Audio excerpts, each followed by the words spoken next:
In today's video, I'm going to teach you how to create a header using WordPress block editor. Whether you're building a new website or freshening up an existing one, the header is one of the first things your visitors will see. It's a critical part of your site's design and can set the tone for the entire user experience. By the end of this tutorial, you'll know exactly how to add, position, and customize a header that aligns with your branding and makes a great first impression on your audience. If you're new to WordPress, you'll find a registration link in the description below to get started. To begin, open your web browser and head over to the WordPress homepage. Once you're there, look to the top right corner of the screen and click on the Login button. This step is essential because logging in gives you access to all the tools you need to edit and customize your site. Next, you'll need to choose your preferred authentication method. If you want a quick and secure option, you can select Continue with Google instead. Just make sure you're using the Google account that's linked to your WordPress site. If you're unsure which account that is, take a moment to double check before proceeding. Once you've signed in successfully, you'll be taken straight to the WordPress dashboard. Now that you're in the dashboard, look to the right-hand side of the screen for the quick links section here. Click on Edit Site. This will take you directly into the site editor, which is where all the customization magic happens. Once you're in the site editor, direct your attention to the top left corner of the screen and click on the plus icon.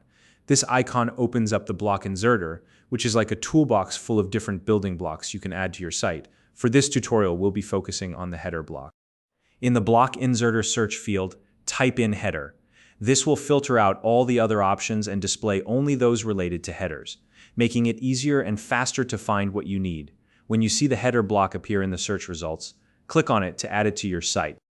Now, the header block will appear on your page. You can position it exactly where you want by clicking and dragging it to your desired location. Keep in mind that the header is often the first visual element visitors see, so its placement is important. Try to position it in a way that aligns with your website's overall layout and design.